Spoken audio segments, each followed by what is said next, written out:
Gusto niyo pa ba? Isa pa? Paraw! Muli pa palakpakan po natin, Sir Julian Tiksay! Did you know, hindi po siya red. Oh, ayan na. Meron na rito from Manila Boys Town. What about yung ibang district? Sino? Sa mga nakakaalam po nung kanta, sabayan nyo na lang po ako.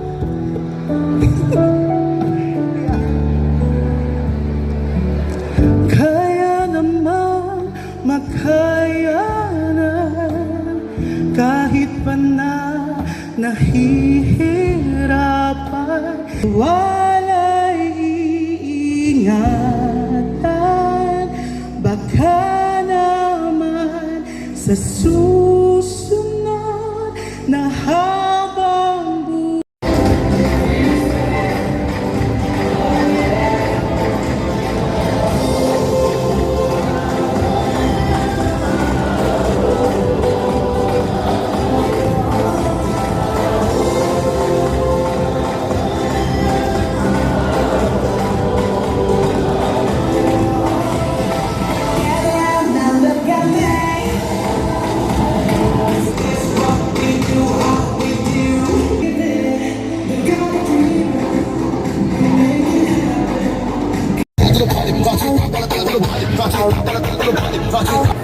Yorme is here.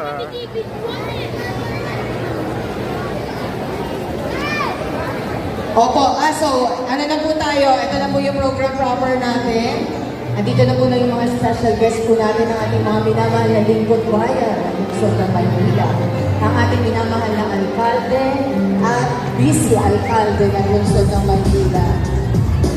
Palakpakan po natin ang minamahal natin action woman, Honorable Vice Mayor Angela Lay G.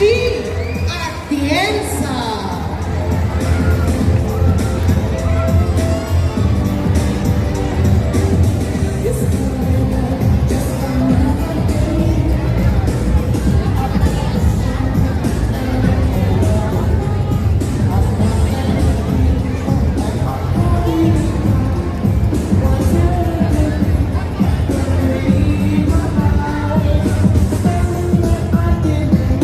Angela Lay G. Atienza. Magandang umaga sa inyong lahat. Kamusta kayo? Masaya ba kayo ngayon na nandito kayo? Masaya rin kami ni Orme na narito kayo. Konting minuto lang at darating na ang ating alkalde, pero minabuti ko na mauna para pagdating niya, marinig niyo na kagad ang kanyang mensahe. Pero bago ang lahat, gusto ko magpasalamat tayo sa MDSW sa pamumuno ng ating magaling na direktor na si Dr. J. De La Fuente. Alam niyo ang MDSW sobrang galing dahil sinabi talaga ni Yorme, sila ang aalaga sa inyo. Kaya pagdating sa mga assistants na ganito, sila ang nag-organize. Pag nagkasunog, sila pa rin ang nag-organize. Pag may livelihood, sila pa rin ang nag-organize. Kaya pag tinignan niyo si Sir J. De La Fuente, malaki na po ang eye bags niya ngayon. Kaya palakpakan mo siya ngayon. But nevertheless, alam niyo, isang direktiba ang binigay ng ating alkalde sa buong administrasyon ko. At yan ay gawing mas masinsin ang pagbibigay ng minimum basic needs sa buhay ng bawat mga Manilenyo. Kaya taas ang kamay ng mga magulang na narito ngayon. Proud ba kayo sa gobyerno natin ngayon dito sa Maynila? Mga bata, masaya ba kayo na nakasama natin si Yorme Isko Moreno Dumagoso? Lakasan nyo para mapabilis ang pagmaneho ng kanyang driver papunta dito. Mahal nyo ba si Yorme Isko Moreno Dumagoso? Dapat talaga mahalin natin si Yorme dahil kagaya ng mangyayari ngayong araw, magbibigay ng financial assistance ang MDSW sa tulong ng DSW. Pero para kahit papaano, maibsan ang hirap ng mga magulang sa pagtutulak sa inyo sa pag-aral sa inyong mga paaralan. Lagi niyong tatandaan para sa mga magulang, isang bagay na pinangako namin ni Yorme nung kami ay nagkakampanya na kami ang magiging kasama niyo sa pagpapalaki sa inyong mga anak. Nararamdaman niyo ba yun? Nakikita nyo ba na talagang may tunay na malasakit ang gobyerno ngayon? Dahil talagang yun ang gusto ng ating alkalde. Pero sa mga bata na narito, lagi kayong mag-aaral. Sino ba dito may gusto maging doktor balang araw? Maging artista? Maging, ano pa ba? Teacher? Maging mayor? Alam niyo, huwag niyong kakalimutan na mangarap. Dahil kagaya ng ating alkalde, nung siya ay maliit na bata, kahit na hirap ang ininda niya sa buhay, isa lamang ang pinanghawakan niya. Yan ang kanyang sipag, yan ang kanyang pananampalataya, at siya ay nag-aral ng mabuti. Kaya mag-aaral ba kayo o nag-aaral ba kayo ng mabuti? Dito nga! Mahina, hindi yata kayo nag-aaral eh. Mag-aaral ba kayo ng mabuti? Dito sa kanan, mag-aaral ba kayo ng mabuti? Dito sa kaliwa, mag-aaral ba kayo ng mabuti? Dito sa aking harapan, mag-aaral ba kayo ng mabuti? Gawin niyo yan. Kasi sa totoo lang, kahit na anong hirap na iniinda nyo at ng inyong pamilya, kayo ang susi para maging mas maganda ang buhay ng inyong pamilya at ng susunod na henerasyon. At bilang inyong vice alkalde at presiding officer na tunay na nakaalalay at kaagapay ng ating alkalde, makakaasa kayo na parang isang ina, nandito ako, susuporta sa inyo at susuporta sa aking nag-iisang partner na si Yorme Isko Moreno Dumagoso. Mahal na mahal namin kayong lahat at itong araw na ito ay isang munting regalo sa inyong lahat. Kaya pwede ba ako makiusap? Pwede ba? Pagdating ni Yorme, sumigaw kayo at sabihin niyong maraming salamat, Yorme. Pwede ba yan? Subukan natin. Wala pa naman siya. Kaya niyo? Go! 1, 2, 3! Maraming salamat, Yorme! Yun na yun. Kaya nyo na yan mamaya. But anyway, alam nyo, hindi lang to ang kayang tulong ni Yorme sa inyo. Dahil, alam ko, sa papagitan ng Your Milk at pagbibigay ng mga magagandang mga paaralan sa inyo, pagbibigay ng laptop para sa inyong mga classroom, telebisyon para sa inyong mga classroom, talagang nakaalalay si Yorme sa inyong paglaki. Dahil isang legasiya ang gusto naming iwan ni Yorme sa inyo. At yan ay merong pag-asa sa inyong mga puso. Kaya maraming salamat sa inyo lahat at dito lang ako palagi sa Gedli at sa likuran ng ating alkalde. Maraming salamat. Manila! God first. Maraming salamat po. At maya-maya, darating na ang inyong iniidolo. Maraming salamat po. Ayan.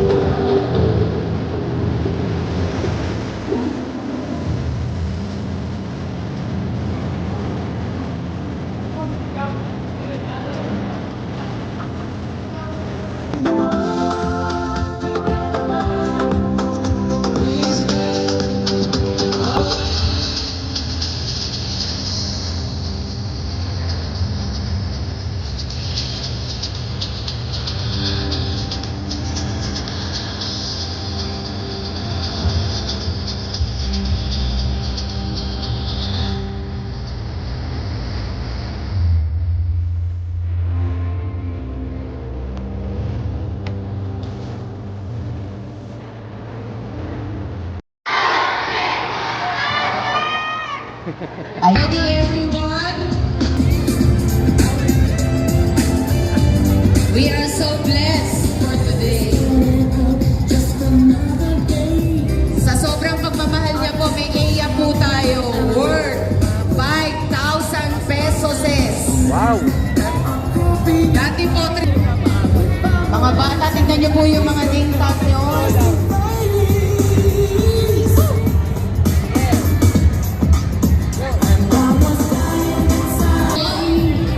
Handa na ba kayo?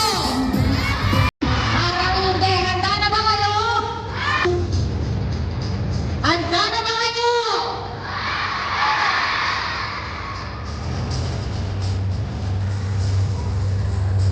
Ayun na.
Ayan, so una po tayo.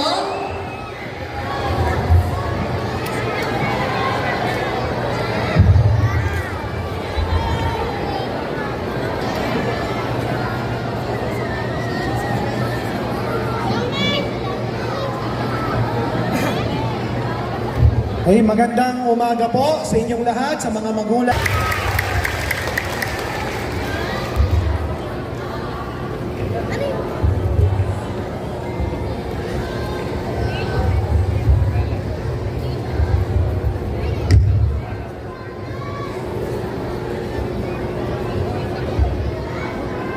Hi. Hello. Good morning.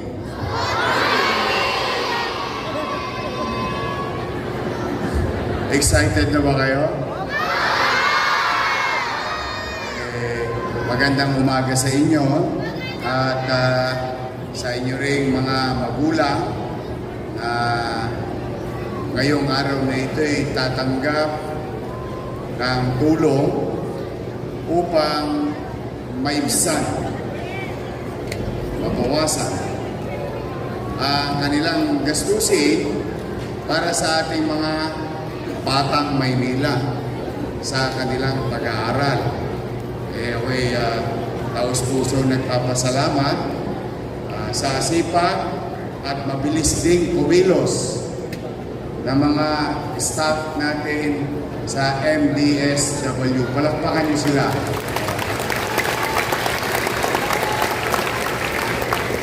At siyempre, ating direktor na si Jay De La Puente. Mga bata, sino ang gusto maging doktor? Maging nurse. Marami rin. Maging dentist. Yun, meron din. Kaya ko yan tinanong para maihanda ang inyong mga magulang at kayo na rin. Sapagkat habang tayo'y nagkukwentuhan ngayon, nagkikita-kita ngayon, ang inyong pamalang lungsod ay nagtatatag ng isang gusali na kung saan itatayo ilang taon simula ngayon ang karagdagang gusali para sa pamantasan lungsod ng Maynila. At ito ay nakalaan sa partikular na kurso. Itong kursong ito ay tawagin or what you call College of Health and Allied Sciences. Yun ay minabuti kong itatag at ituloy kasi kala ko itutuloy nila yung mga bagay na pinlano ko na para sa mga anak ninyo at sa mga batang Maynila. Magkaganon man, salamat sa inyo, sa mga magulang ninyo. Binigyan nyo kami ng pagkakataon ng inyong mga nanay, tatay, lolo't lola o mga mamamayan sa lungsod ng Maynila makapaglingkod muli. Dahil doon, kasalukuyang itinatatag ang pamantasang lungsod ng Maynila College of Allied Health Sciences or mas madalit salita, College of Medicine. Ano pong halaga nun? Kasi maganda to, grade 2, grade 3, grade 4 o mga elementary. Anong halaga nun? Kayo mga bata, huwag na kayong mangingimi. Huwag na kayong mag-alinlangan. Ang kasama ng inyong magulang, paano ako magiging nurse? Ang mahal-mahal mag-aral ng nurse. Paano ako magiging doktor? Ang mahal-mahal mag-aral ng doktor. At saka, limited lang.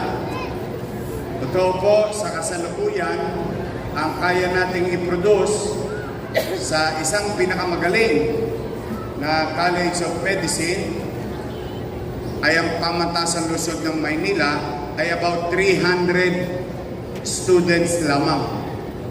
Ngunit, kapag itong pinagagawa natin matatapos ng March of 2028, from 300, makakapag-produce na tayo, makaka-accommodate na tayo ng mga pangarap ng mga anak nyo, humigit kumulang 5,000 students sa lungsod ng Maynila.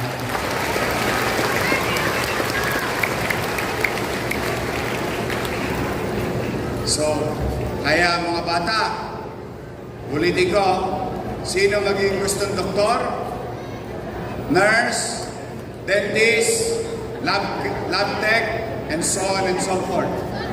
Pag yun ay ginusto ninyo, by the time, maaaring hindi pa ngayon, no? By the time kayo ay magkukulehiya na, maaari na kayong mayakap ng lungsod ng Maynila. Ang mga pangarap ninyo ay hindi na malayong tanawin.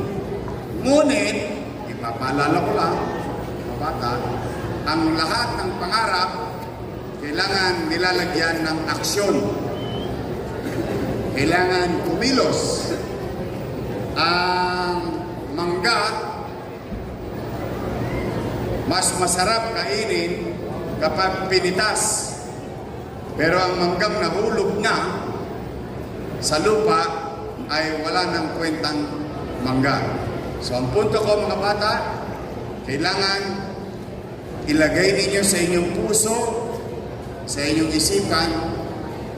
Narinig ko si Yorme, nagpapagawa ng eskwelahan. Sabi niya, pwede pala akong maging doktor kasi ang PLN lumaki, lumawak. Kaya ngayon pa lang, mag-aaral ako mabuti. Kaya niyo bang gawin yun?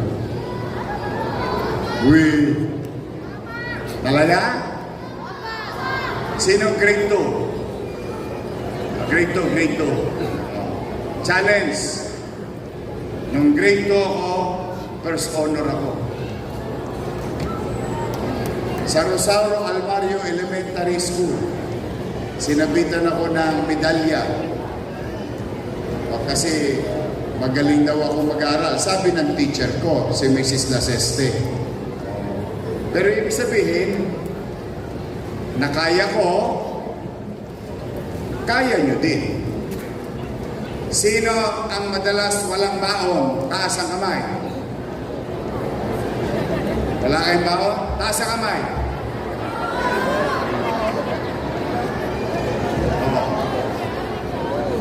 Paminsan-minsan, wala kayong baon. Paminsan-minsan, hindi kayo kumakain ng agahan. Buti pa kayo, paminsan-minsan, ako madalas. Madalas na walang baon, madalas na walang almusal. Laway lang ang nilulunok ko sa umaga. Pero, kahit na anong hirap, mga bata, ang inyong mga nanay at tatay, tulad ng nanay ko, tulad ng tatay ko, hindi sila sumusuko. Lahat yan, walang magulang na ayaw niyang kumakalam ang sigmura ng kanyang anak. Kaya lamang, dala ng hirap ng buhay, ay talaga naman, hihintay na lang niya kayong umuwi ng tanghalian para ma-reserve sa refrigerator ninyo at good for the day na yun. So, ibig sabihin, you pursue whatever challenges in between. Kung ano man ang mga hamon sa pagitan, kailangan patuloy ninyong habulin, tunguhin yung inyong pangarap. Sa ngayon pa lamang ay pagbutihan nyo ng maging mag-aaral. Kasi ang lahat ng itatanim nyo ngayon, mga bata, ay siyang aanihin ninyo sa kalaunan. Sinabi ba ng teacher ninyo, katulad ng teacher ko, sinabi, kapag may tinanim, naalala niyo pala, ako elementary ko pa narinig yun sa teacher ko. Kapag may tinanim, pag mabuti ang tinanim, mabuti ang pagsipag ang tinanim, ginhawa ang at yan, hindi madali. Pero hindi imposible. Bakit? Mga bata, taas ang kamay, napakiramdam ninyo, mahirap ang buhay natin. Taas ang kamay. See? Ibig sabihin, pare-pareho tayo. Wala tayong pinagkaiba. Sino nag-aaral sa public school? Pare-pareho rin tayo. Pero, baka mamaya, isa sa inyo, lahat kayo rito, isa sa inyo, hindi lang maging doktor. Baka maging mayor din kayo. Sino gusto maging mayor? Sino gusto maging vice mayor? See? Kaya, ulitin ko, ang pangarap ang magbibigay ng liwanag sa kalsadang inyong tatahakin. So, kayo lang ang mamimili. Anong gusto nyo? Gasera? Kandila? O halogen? Kaya walang limit. So it is only you and up to you. Ang pagsisikap para sa magandang kinabukasan, ang edukasyon ay isang susi at gamit na maaari nating makuha at gamitin upang tayo magtagumpay sa pamumuhay.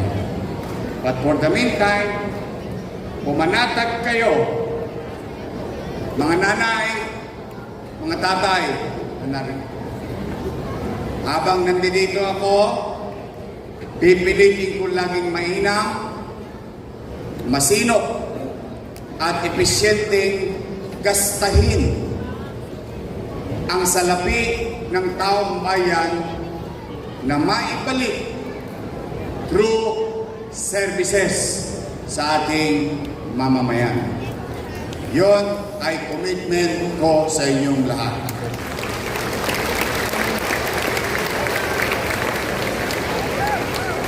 At patuloy tayong mamumuhunan. We continue to invest. Mamumuhunan tayo sa MBN. Minimum Basic Needs. Housing, education, healthcare, and jobs. Bakit? Kapag ang pamilya may sariling mauuwian, maaliwalas na bahay, matutulog ng mahiming sama-sama. Paggising sa umaga, ang bata papasok sa isang maganda, moderno, competitive, educational facility, gaganahan. At ang tatay papasok sa trabaho. Kapag nagkasakit ang pamilya, may matatakbuhang maayos, epesyente, may ekwipo, gamot, at professional. Una ang pang-araw-araw na pangangailangan ng bawat pamilyang Manileño. sa programang ito na aking paniwala. Since then, since yesterday, since today, and it will be tomorrow, ay kung saan ang pangarap ko, ang bawat pamilya ay tumaas ang antas ng pamumuhay. Hindi ko kayo mapapayaman, hindi ako lot out, hindi ako pantalpakan. Pero ang gobyerno kayang pataasin ang antas ng pamumuhay ng kanyang nasasakupan. Maluwag, kararaos, at ang kanyang mga pangunahing pangangailangan, kaalinsabay at kaagapay niya ang pamahalang lungsod ng Maynila. Katulad ng pagsasama-sama natin ngayong umaga. Hindi kami titigil kung saan, paano may paramdam sa bawat mamamayan na mapagaang ang hirap ng kanyang dinaranas sa araw-araw na tustusin sa pamumuhay sa atin dito sa lungsod. Malamang sa hindi, ilan sa mga nanay nyo, hindi lang niya sinasabi, nagkita na sila ni Judith. Kilala niyo si Judith? Tuwing 15 at 30 si Judith. Judith, mali pala ako ng spelling. Judith, kuryente, tubig, Bombay, binalihan, online loan, bayaran na, and so on and so on. Mahirap maging magulang, mga bata. Ayoko lang na maging madrama ngayong umagang to. Gusto ko lang maging masaya tayo, hopeful, no? But it's really hard. That's why we, your Vice Mayor, Director J, sa po ng aming mga staff, sa MDSW, we will not stop. Hanggat may mapipiga ko sa bimpo, sasalukin ko at iaalay namin sa inyo.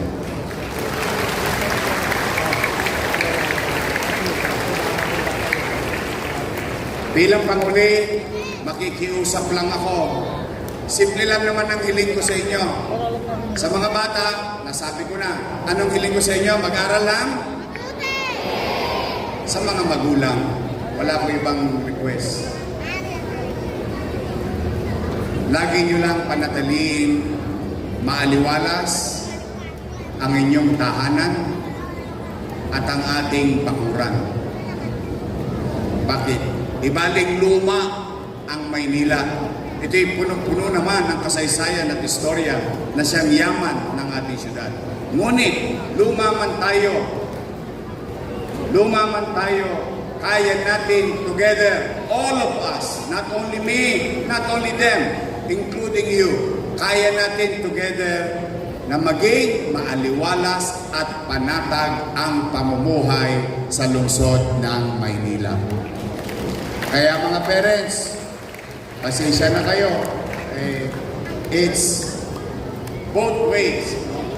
Gusto niyo bang magtagumpay ang pamahalang lungsod ng Maynila sa kanyang layunin para sa kanyang mamamayan? Then, I need you. You. I need each and every one of you. Help me para sa ating kinabukasan ng ating mga anak.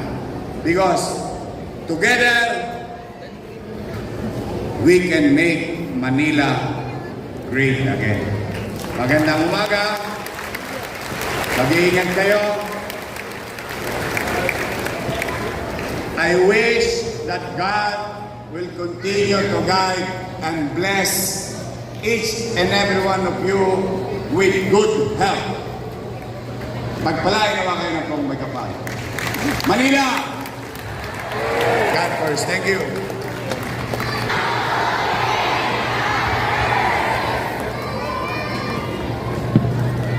Get ready po sa picture taking.